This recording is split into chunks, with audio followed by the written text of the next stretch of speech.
Yeah, good. Can you go back to just reference it directly using MongoDB instead of the package name?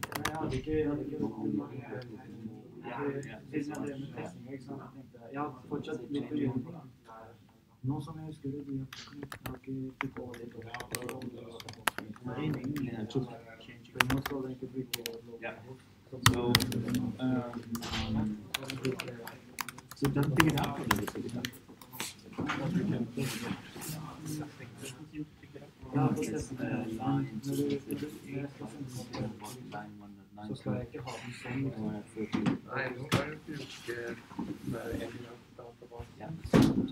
Because this checking is essential, so we have to get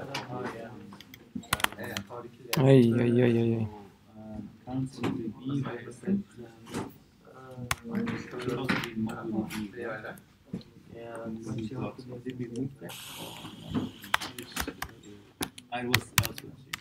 Yeah, because that's okay, MongoDB docs. So it's still a part of the refactoring. Yep. Okay. So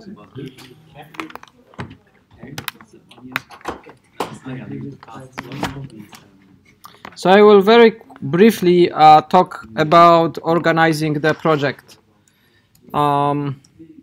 So we discussed a little bit splitting the project into the two executables and having a single subfolder with all the library functions. So I talked with Tomasz about it, and I want to iterate it. You can have multiple subfolders here, right?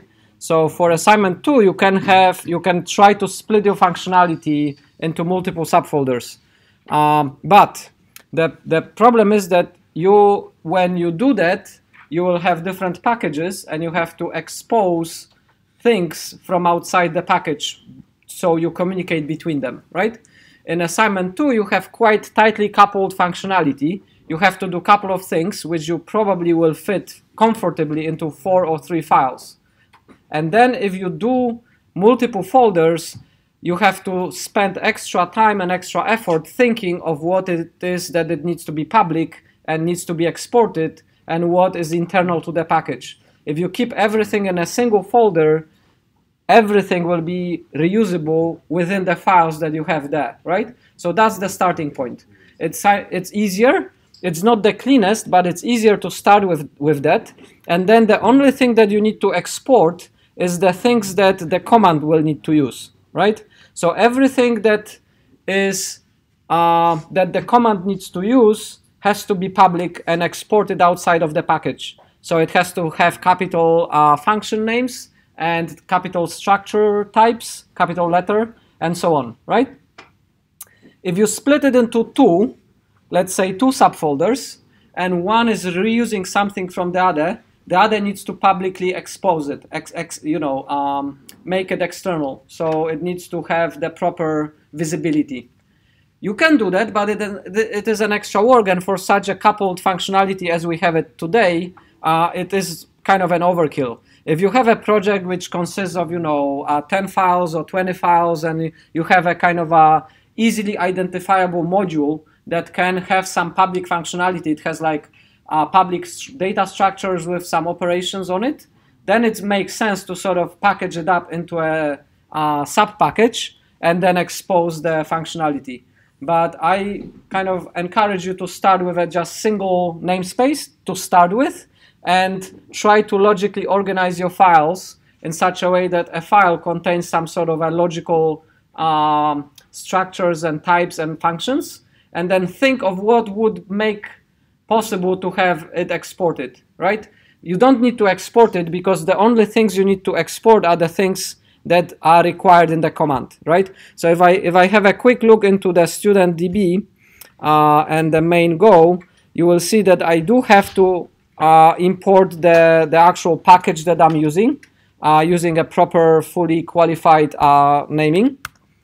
And then I am using some things, right? So one thing that I'm using is StudentDB. I'm using this global database. So I So this becomes like the entry point to my package, and then everything that I need from the package I have to prefix with that, right? So one thing that I'm using is the global student DB. It has to have capital S and it's exported, right?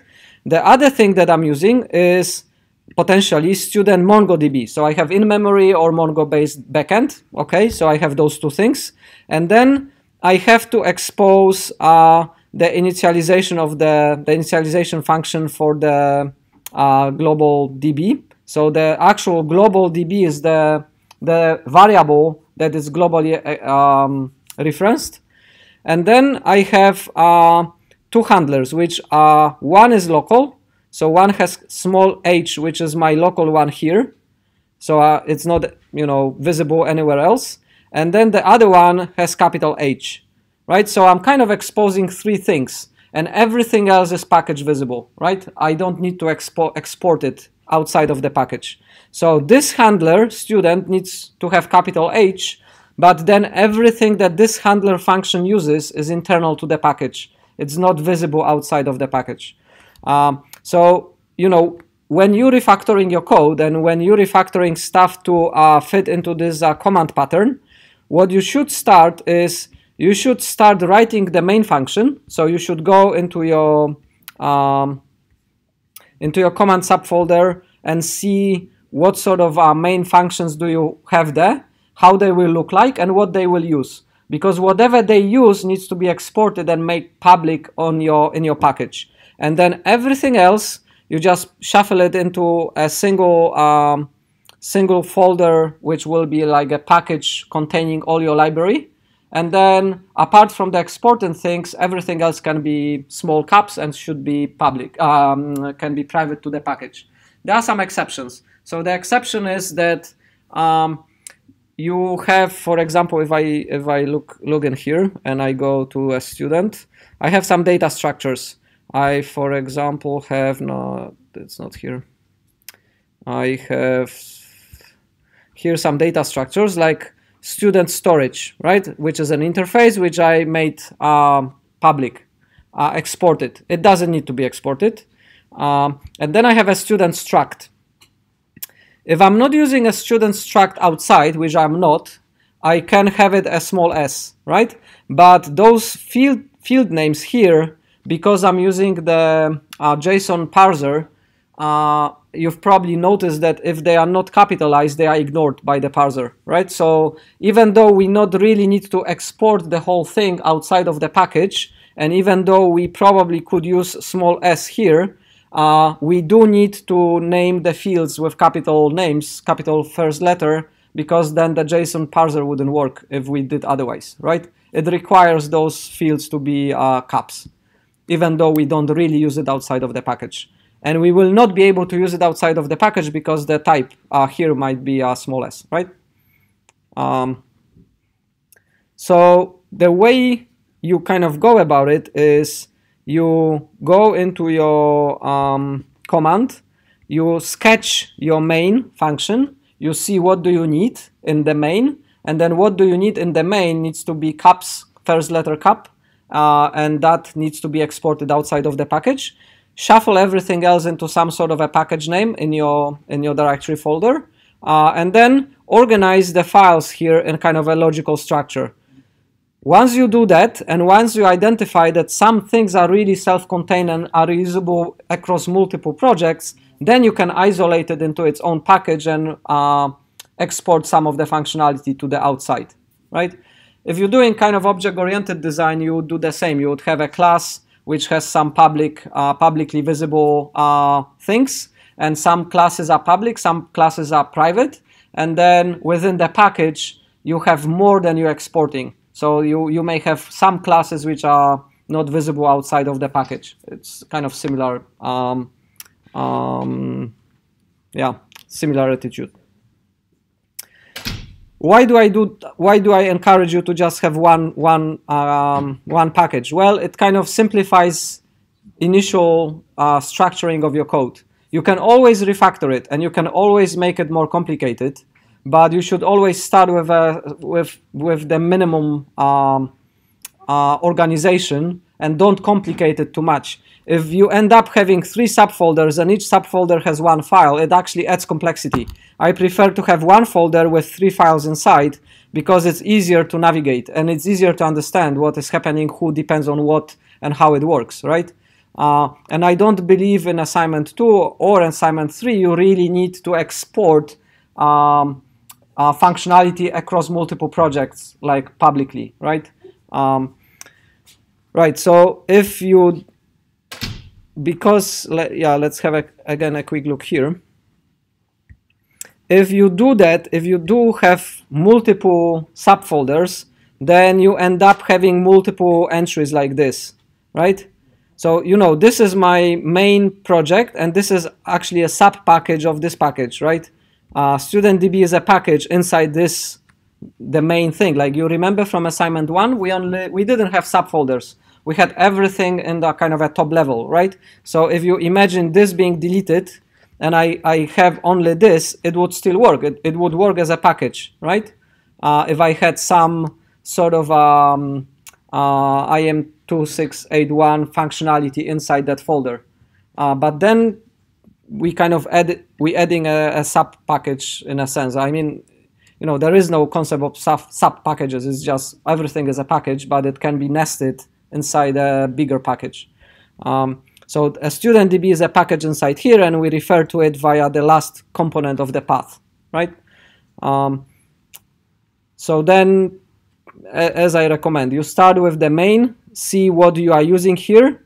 All those things need to be exported out of your package, and you need to prefix it with whatever the last name is.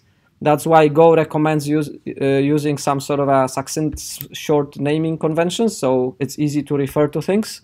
Of course, you can rename it. I can give it a name if I want to, but typically we just do this. And then the things you refer to needs to have a cap letter. So sketch your main. It will not work, but at least you will kind of sketch what it contains, and then you will know what you need to export inside your sub package, subfolder of your main kind of folder, and put files directly here, all of them. And what it means, they will be in the same package. So this is a StudentDB package. So each of those files is inside StudentDB package, right? We do that for all those files, and they can see each other functions, even though they are in different files. Everybody can see everybody's functions because they belong to the same package. So even if something is with small letter, it is visible across everything, right? It is a self-contained unit. And with small number of files and relatively small number of lines of code, that makes sense just to have everything in one place. So that's it. There is one extra thing that I wanted to kind of explain. So currently we have the main folder with some subfolders, and then some things are visible outside, which we do use using this executable. So we refer to it via this kind of path, and this path, if I go to let's open a new window. If I go to my Go path, and if I show it, if I go to source, all those things are here, right? So I have the GitHub folder, and if I go to GitHub, I will have the Marnie folder, and then I have this IMT thing here, right? So the thing that I'm referring to in here lives in my file system under go path /source /github.com Marnie blah blah blah, right? Okay, so what happens if I don't have it on GitHub? Well, you know, I can just on GitHub I have a project called this with some subfolders, right? That's the name of the project on GitHub. But let's say I'm planning to put it on GitHub, but I haven't put it on GitHub yet, right?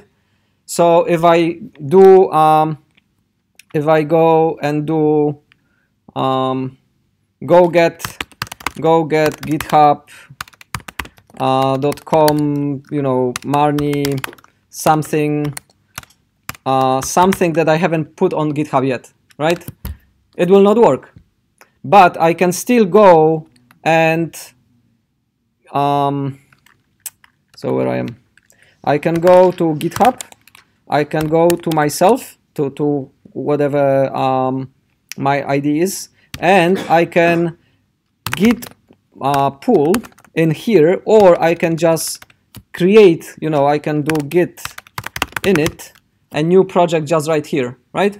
So as long as you're doing it manually, it doesn't matter how Go manages that, it will still work, and you can still refer to it using that notation, right? It's just that you cannot use go get to get it because you're managing it manually. So to not confuse the manual management from go get management, sometimes what we do is okay, so one back. So I'm now in source. So if I do this, you see I have something called Mariusz local, right? I cannot say go get Mariusz local project 1. Of course, it's not gonna work because, you know, Mariusz local is not a host, right?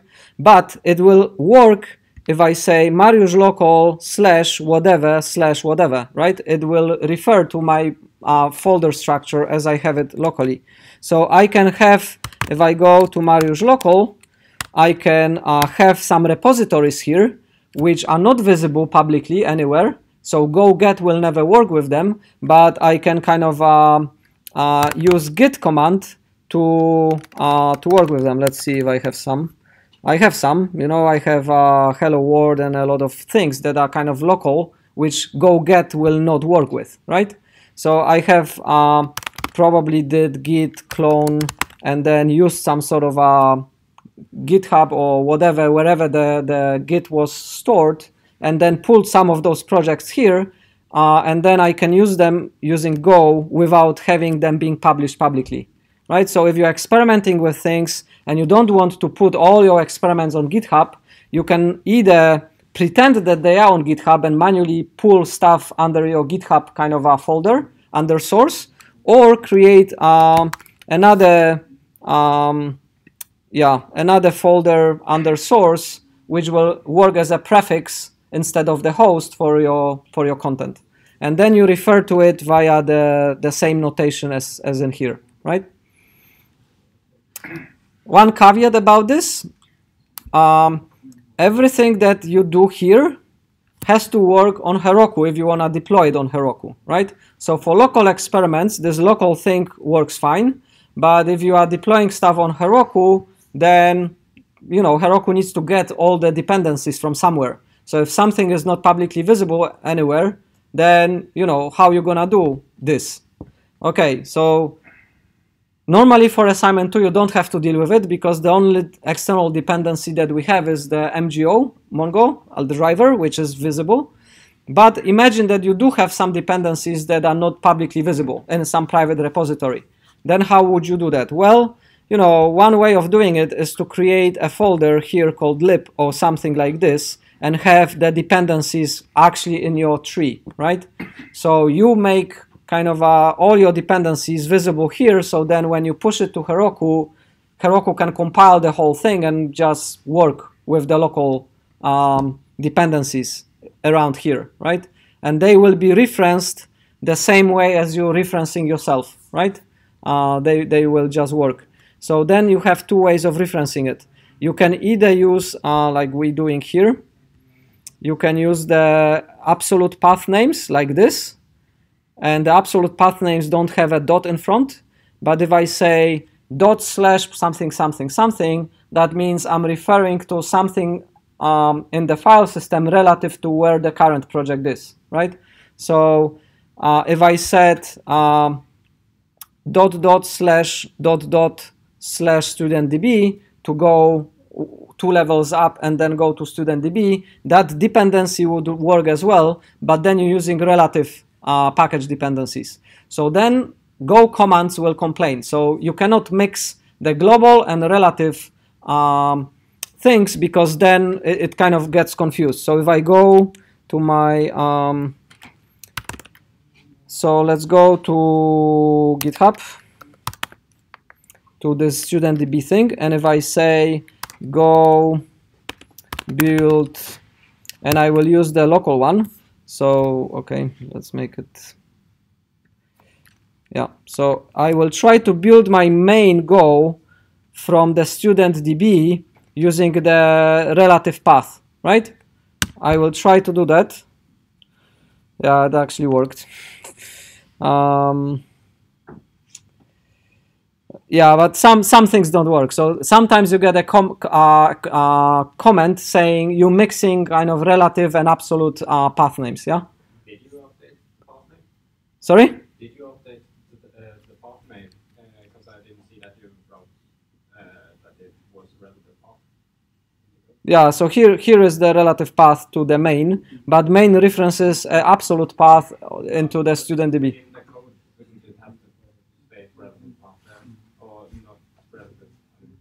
Yeah, so in the code I didn't change it, so I can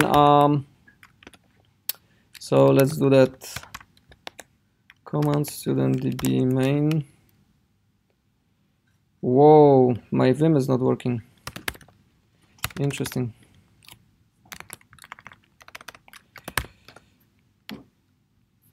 So if I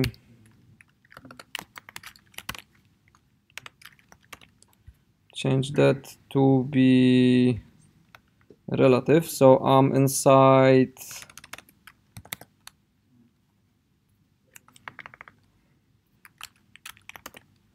okay, let's see.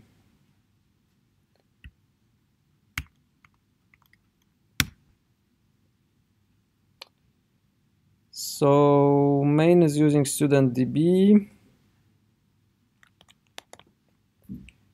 Yeah, let me see.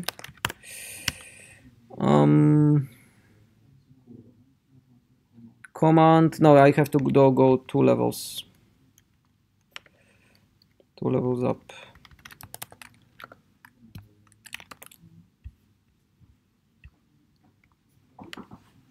Oops. Yeah. So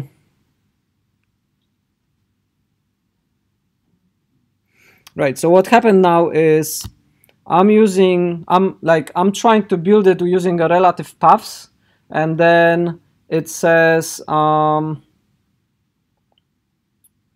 it cannot find the MGO reference using the relative paths that I've been trying to compile with, right?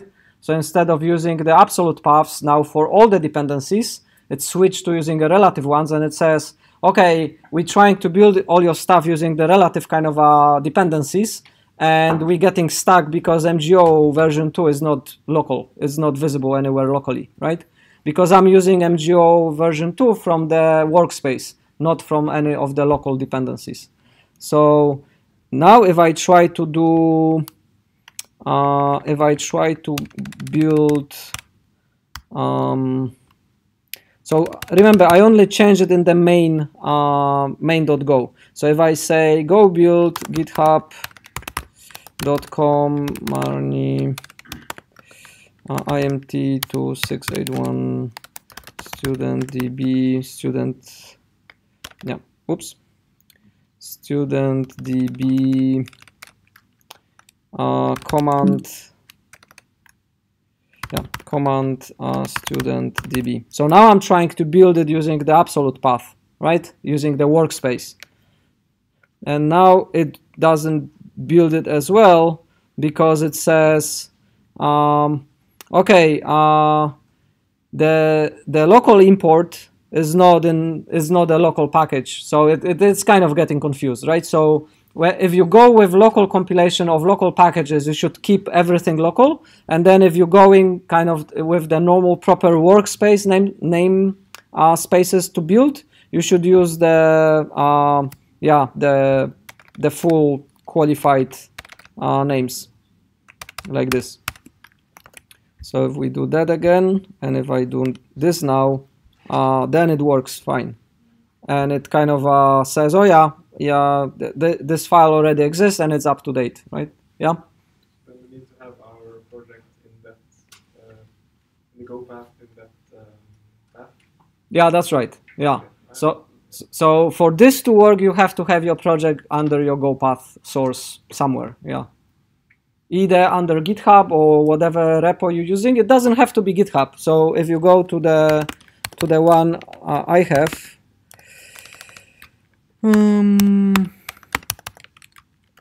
yeah, so one more.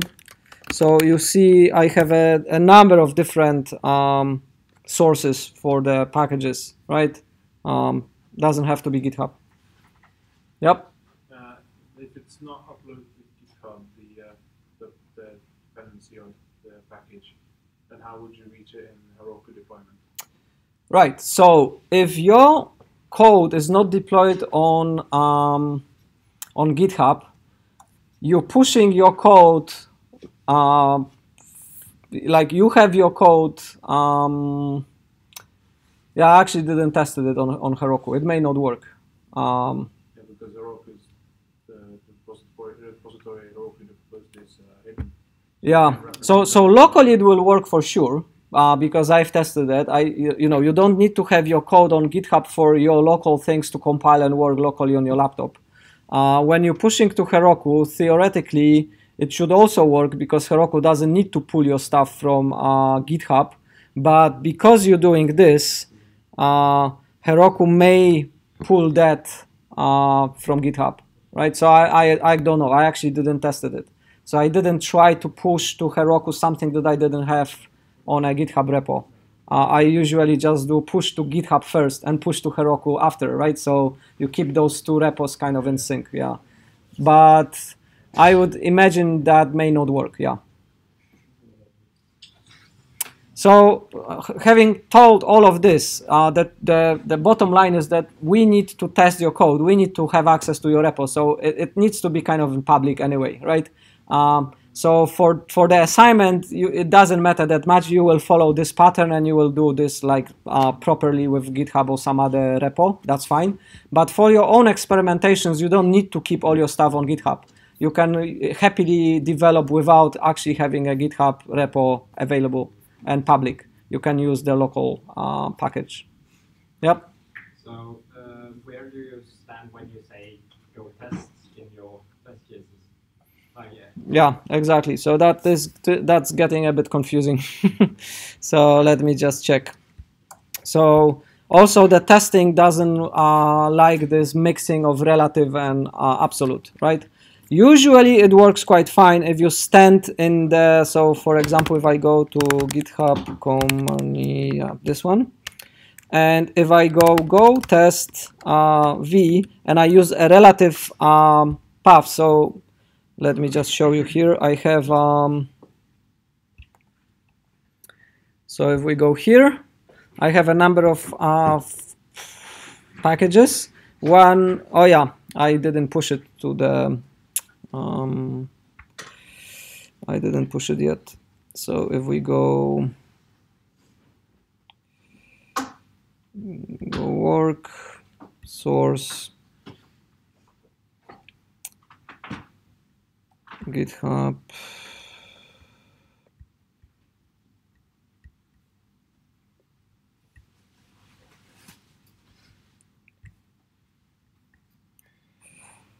yeah, it's quite small. I don't know how to make the fonts bigger. So anyway, it has a number of folders, and one of the folders is called parsing JSON, and it's sort of like a sub package of the main folder structure, right? So then if I go to my root of the project and I say relative path parsing JSON and I execute that,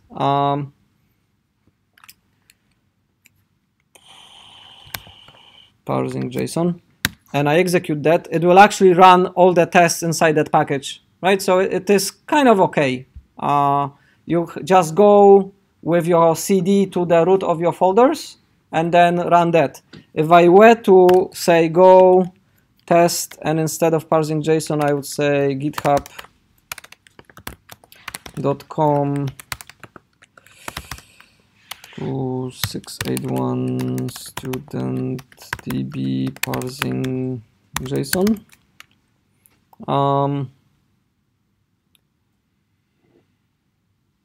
Parsing JSON, it will work as well, right? So I can use the fully qualified name of the package that I want to test, and it will work, but I can just relatively go into the root and then test, and it will kind of work too. But when we submit ours, yeah, you will do some automatic testing? Yes.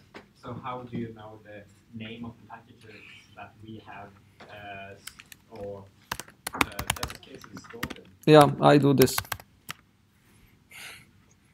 And it basically go into all the sub packages that you have and run tests inside each of and every one of those. Okay, and one more thing. When I searched online in the previous lecture because of the last event, they said that they recommend having one package where you store all the tests. So apparently Go doesn't require your tests to be in the same package as the thing they are testing. True. Is that something we should do, or should we have our tests like you seem to have with the test in the respective folder for the package? Yeah, so it depends. I feel that if you're testing stuff that requires the access to the local package things, it's better to have it inside the folder that the package is in, right? If you're writing tests that only test the publicly visible APIs, then of course you can have it in any other package, right?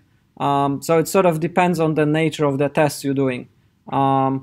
For this type of testing, it doesn't matter really, as long as you have a proper test coverage. And I believe if you're only testing the public APIs, you may have a harder time covering all the unit tests for everything that you're doing. And also they tend to be more like integration tests, like more you know, what we expose outside of the package is usually very small amount and very a lot of work, right? When you're doing unit tests, you want to isolate tests to very small chunks of your private stuff that you can kind of test it before it's integrated into larger pieces. So it may be useful to have more tests inside the package than kind of outside of it. Yeah.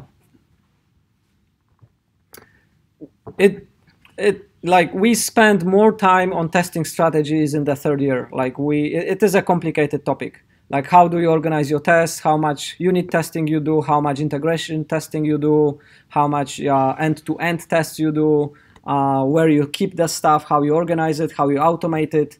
Yeah, it doesn't matter that much for this course. Like keep things simple. Put the tests into the same package, you know, add extra 2 or 3 files, and that's it.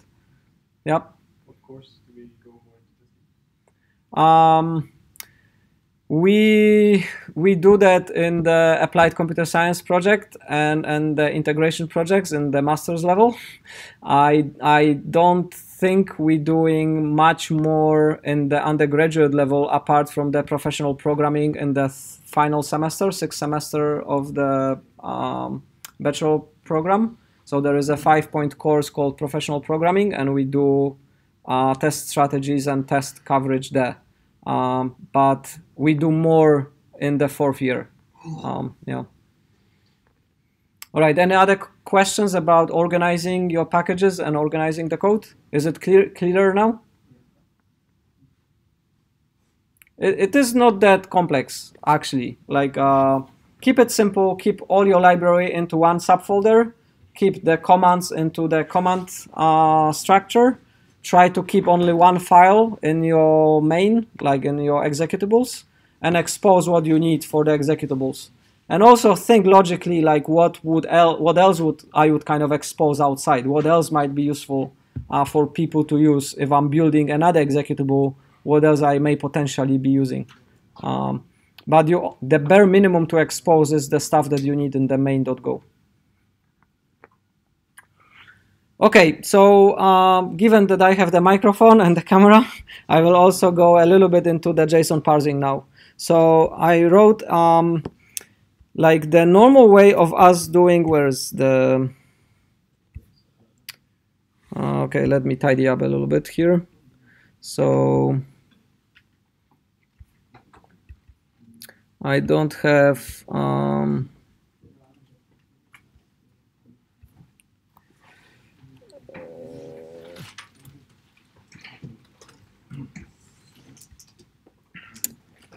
So which topics will you cover?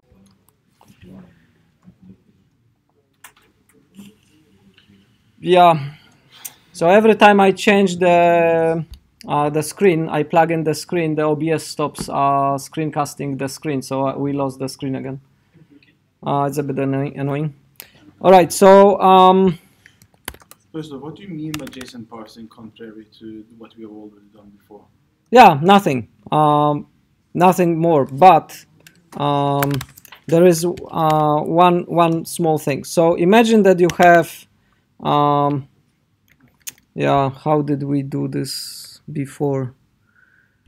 I did the fonts bigger, right? Editor font size 28. Yeah. Okay, so what will happen if I have a JSON which says name Mariusz and age 21? What would you do to parse it? You would create a struct which is I don't know, student, and that would be, it would have name, which is a string, and age, which is an int or something, right? Okay. What will happen if I tell you that I have another field called comment, and this can be true or false,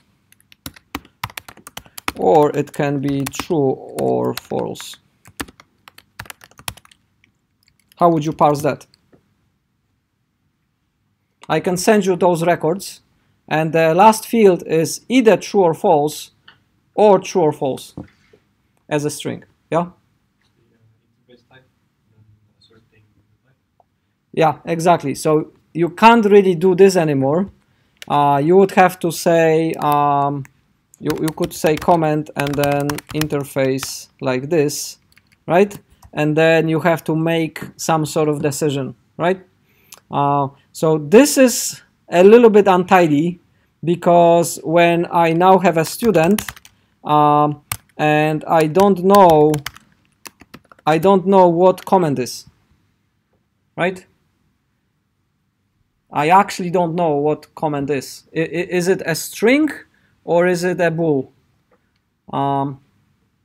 So one way of doing it is, well, you just live with this, and then you kind of assert, you make some assertions about it, and then you have some probes checking, okay, is it a bool? No, okay, it has to be a string then. All right, so that's one use case. The other use case is, what if I tell you, okay, I may have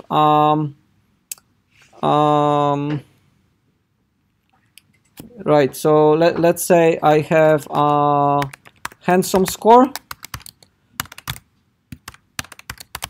and that's a number like 23, or so it's either this or it's a beauty score.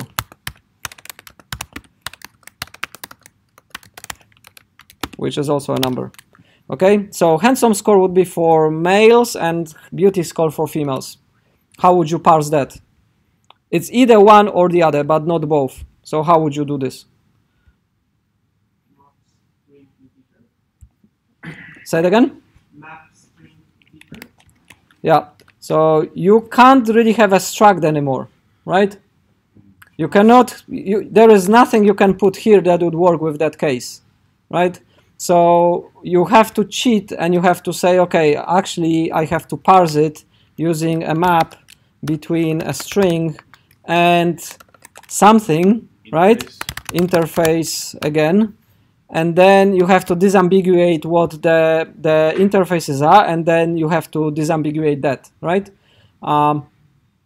So, okay, what if you have an even more complex case where you have a field?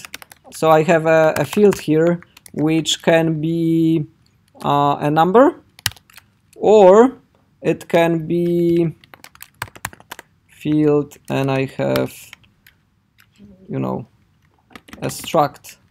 So I have value type string or something, right?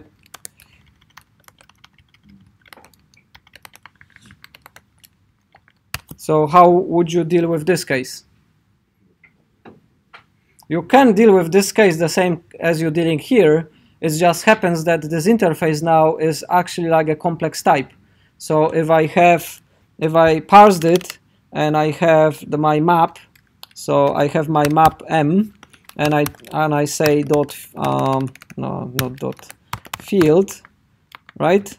What is this? What is this now? Well, you know, let's say it's a struct, but can I say dot value? No, I can't. Can I say like this? No, I can't. Like if I use interface. So, you know, it depends. Yeah, like sometimes you have to deal with the unknown types, and you want to be able to parse them into particular structs. So then you reconstruct the object, which is actually what it should be, right? So in this particular case, if I have, yeah, so let's say I have this beauty thing. So how would you do that? Well, I would have a struct which is for females and struct for males. And struct for males would have this field, and struct for females would have this thing. And then when I'm serializing either beauty or handsomeness, right?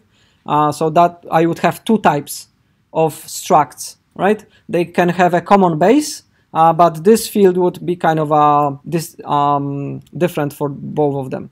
So if we're dealing with this case, and the field is either a number or a complex struct, maybe what I would do is, if someone sent me a field with number, I would just convert it to a field struct value without the type, or I would assume some sort of type, right?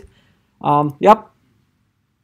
Wouldn't it be able to have the JSON and omit empty here? Yeah, but it's not empty. It's no, in the beautiful and yeah, that's true. Yeah, you could have it. Yeah, so you could have one big struct with two fields and kind of omit empty if the field was empty. Yeah, you could solve it this way. Yes, that's a good approach.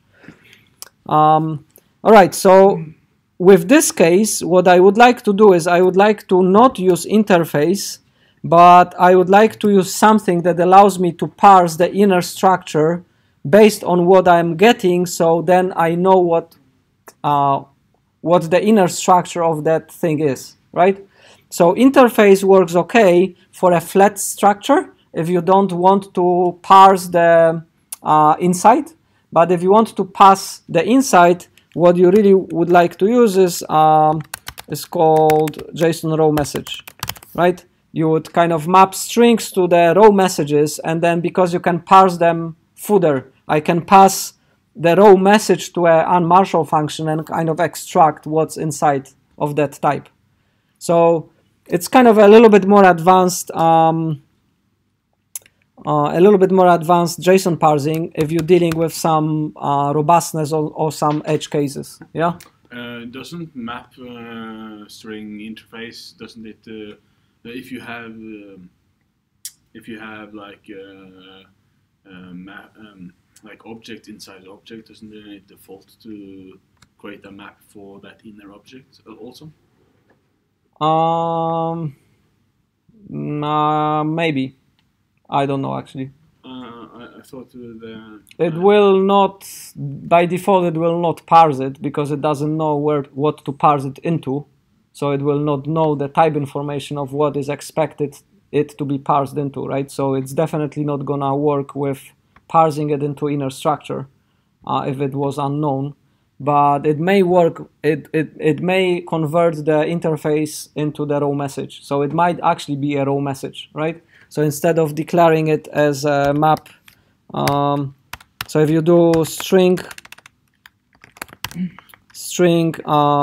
interface like this, I think this will work the same way as map string raw message. Yeah, because when I was doing like the checking out GitHub API and Yeah. stuff, I thought I was trying it out, and then I got like map string interface inside map string interface. Yeah, so it may work the same way. Yeah, so raw message may give you the sort of the maps, the inside maps, yeah, of raw messages. I was not talking about raw message. I was talking about when I was decoding a big stuff where there are like numbers and strings and inner objects and inner objects inside inner objects, etc. I thought it kind of like worked itself out. Yep, but it doesn't. It works itself out into maps, not into the proper structs. Yeah, Yeah, but yeah. if you go like a map inside a map inside a map, Yeah, that's right. I think you should find the values you're looking for. Yeah, that's right. So you can keep it this way, but then it's a bit tedious to use and it's not type safe, right? So any spelling mistake or any key, typo or something messes things up. So you don't have guaranteed any sort of type safety, and yeah. So if you want to put it into structs, then you have to do a little bit of a manual parsing. But for the sake of the assignment, you only need to do the long list of currencies. So if you go to Fixer returns you this kind of a table of currencies, and it's tedious to prepare like a giant struct, and especially if some of the currency tickers, like the three-letter things, are kind of changing. So you may get one extra or one less, and suddenly things are a little bit confused. So it may be better to use a map of the currency things into values and then work with the map instead of having a struct, right? So it's up to you. Like if you feel it will work with the struct and you want to generate this giant struct, then do it. But if you want to work with a map, it's probably more robust, and it will deal with a flexible number of currencies that the service will return to you. Right. So that's all I wanted to say. I have a small example code for doing the marshalling and unmarshalling using kind of a complex raw messaging, but I will post it into the repo. So for those of you who deal with something like this, you can have a look. Yeah. All right. There was a question? Yeah, it was just, couldn't you just use the structure? Yeah, you can use the struct, but then if Fixer suddenly gives you one extra currency, then you will miss it because you will. I was thinking about in this example, not in the Fixer. Oh yeah, here, yeah, sure, you can, as long as it's consistently giving you that, because if sometimes it sends you a field and then just number, if it sends you this or this, you cannot have a struct, right? Yeah. I mean, you should disambiguate this case. Like I hate when the API is not clearly defined and the return type is like, sometimes it's this, sometimes it's this. Like, okay, it should be consistent because it's easier to parse it. But some services offer inconsistent APIs, and then you have to kind of deal with it. Or not. Or not, yeah. Okay, so that's it. From the formal part, we will spend the rest of the time like just talking with you and answering questions. Yeah? Not about this, but is there a find one query where you have two queries in the same query? If that makes sense.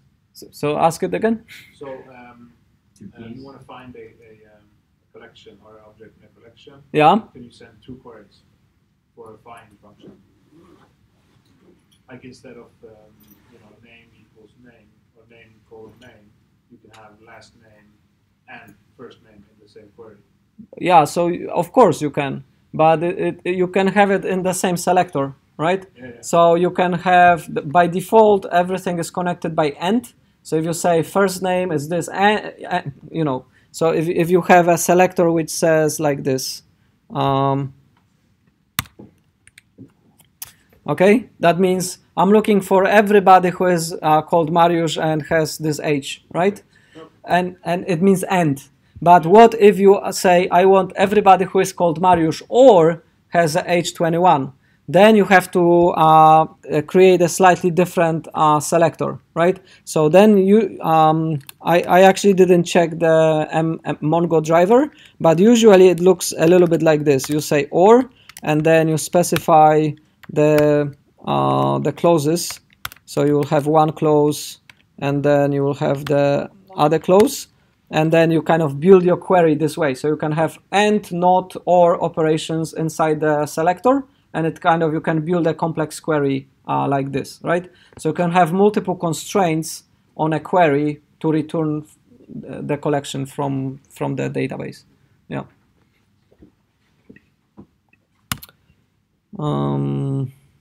Yeah. So I can clear all of that. Any other questions?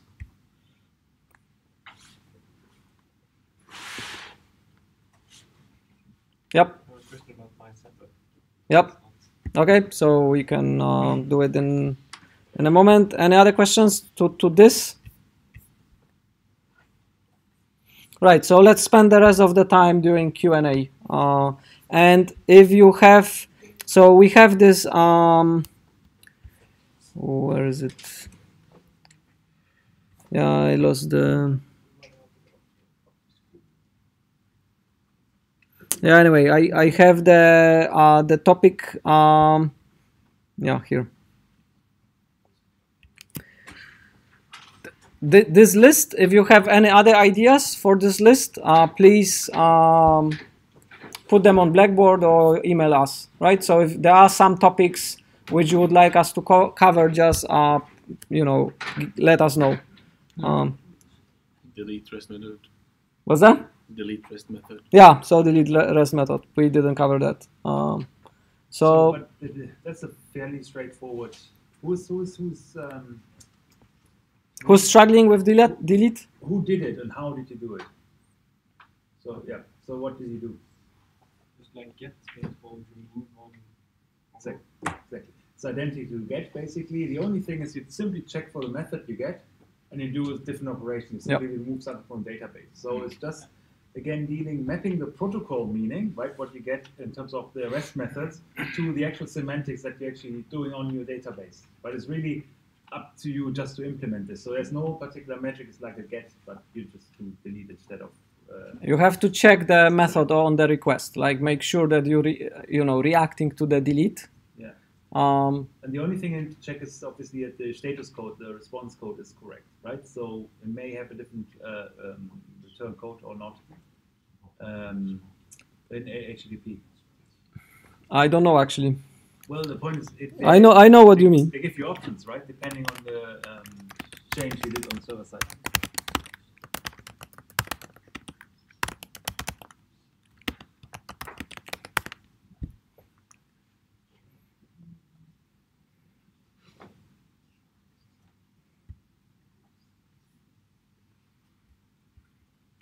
With natural with 200. So 204 is probably more the one you're looking for. But again, it's something to figure out because if you don't have content.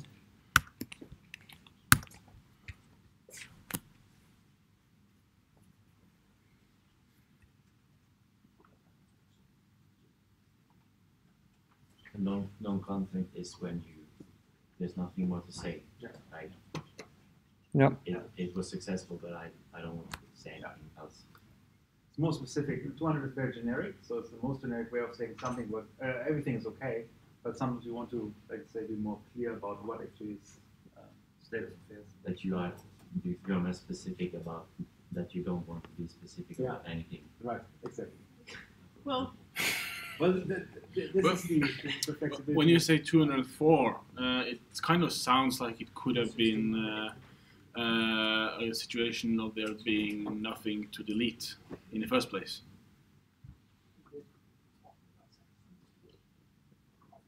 Yeah, well, that's not necessarily semantics. I mean, it's how you implement it's up to you-ish, but the... Well, I would imagine if you... Look into the IFC. What is it? IFC 7231. It's described there. RFC 7231, I believe. Yeah. That's REST services. Yeah, semantic and content, that's the one. And then go down to methods. So I believe if you posted delete on something that didn't exist, you would get 404 actually. Okay. Yeah. Yeah. Yeah. Go down. So delete. Because it's a sort of a user error. Exactly. Semantically. Like, you shouldn't try to delete something that doesn't exist. So let me make it bigger. Delete. So 200. So everything around 200 is like thumbs up in various forms. Yeah. It's like 1 over 100 different smiley faces. Okay, there you go. So it's quite clear actually. Yeah.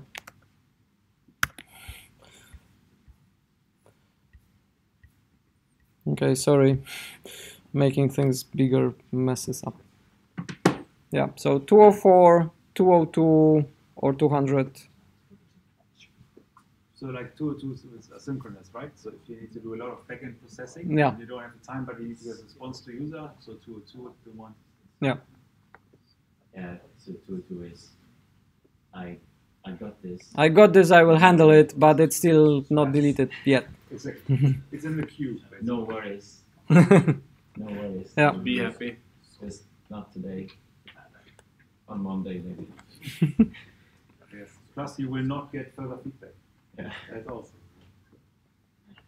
Okay.